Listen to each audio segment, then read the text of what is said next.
The establishment here at the Knesset of the Abraham Accords Caucus is the next step in solidifying the relationship between Israel and her Sunni Arab neighbors. Caucus co-chair Ruth Wasserman-Lande says leaders across Israel's political spectrum are uniting behind the accords. And as you could see, you had people from former government, current government, the fact that this is a real national interest of the country and of the region. And I pray to God that this is just the beginning. Bahrain's ambassador shared his country's support for expanding and protecting the accords.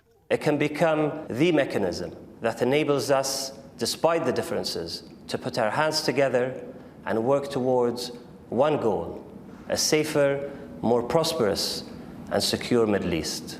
The event brought together many architects of the accords, like Jared Kushner, who says the peace agreements have started a ripple effect. It's spreading throughout the Middle East. It's spreading throughout the world. Muslims in Indonesia, Muslims in Saudi Arabia, Muslims in Malaysia, Muslims in Pakistan.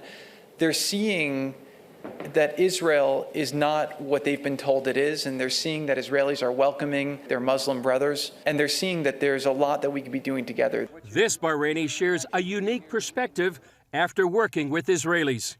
This is my first visit, but it's not my first interaction with Israeli people. I'm a humanitarian, so I do a lot of work internationally, and luckily enough, I had the pleasure to meet a lot of Israelis around the world who are volunteering with me as well. And to me, they're great people.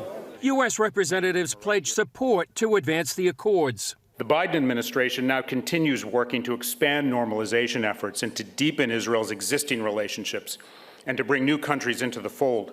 Former Prime Minister Benjamin Netanyahu credited the Trump administration for changing policy towards Israel and Arab leaders. They understood now that the road to Washington passed not through Ramallah, but through Jerusalem, because that was the American policy. They said, if you want even better relations with the United States, then make peace with Israel. So the change in American policy was critical. I have to say that without it, you could bake the cake, but you can't finish it. You can't put the topping on it without this crucial change. Netanyahu added, while Israel and these Sunni Arab nations face a common enemy, he's optimistic about the future.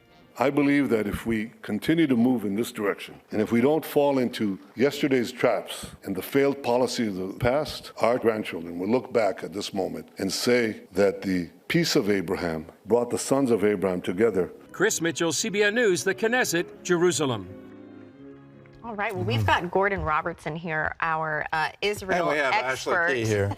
So we're going to ask you a becoming an Israel expert. Only by sitting next to you. You get to watch these wonderful things from Chris Mitchell. Absolutely. So why is the Abraham Accords, why have they been such a game changer in the Middle East and really around the world? Well, it's a game changer from the standpoint of foreign policy discussions. So, and it's not just here in the United States, but I will point out in the United States, when John Kerry was the Secretary of State, he famously said, there can't be peace in the Middle East. You can't have piecemeal peace. You can't go to each one of the countries and have a separate deal. You have to first solve the Palestinian question. Well, when you have that approach, then you're saying, well, this is impossible without first coming into agreement with the Palestinians, which I'll point out from history is impossible. They've never come to agreement. Famously, they've never missed an opportunity to miss an opportunity. Going back to 1948, when the UN offered them their own state, they refused it. The reason is they wanted to drive Israel to the sea. So if you can go to Bahrain, if you can go to the UAE, if you can go to Saudi Arabia, if you can go to these countries and say, wouldn't it be great if you had normal relations with Israel? Wouldn't it be great if you had trade? And wouldn't it be great if you could access Israeli water technology and Israeli agriculture technology? All of these wonderful things Israel's learned how to do. They've made the desert bloom. Your desert can bloom too. You know, when you do these things, now suddenly it's such a game changer. Now the Palestinian cause is going to be increasingly isolated. Yeah. Well, why do you think some of these Muslim nations are seeing it in their best interest to make peace with Israel and to have peace and peace moving forward? Well, from a biblical standpoint, I will bless those who bless you. So when you come into agreement with Israel and you say, let's have trade, let's live together as brothers, because they are, sons of Abraham, sons of Isaac, sons of Ishmael. So let's try to get along and let's do that, then wonderful things can happen. The counter to that is, I will curse those who curse you. So you want to look at the most impoverished areas of the Middle East today. It's areas that are literally armed camps trying to kill Israelis. So whether that's Gaza, whether that's southern Lebanon, Lebanon is in absolute turmoil today. It's horrible what's happening to the people there. But if they'd only just follow what the Bible very clearly says, let's bless and let's not curse. But if they don't believe in the Bible, how are they able to do that? Even the Muslims believe in the Bible. All right, well, that's good. Abraham's a prophet. That's true, that's true. Moses is a prophet. Yeah.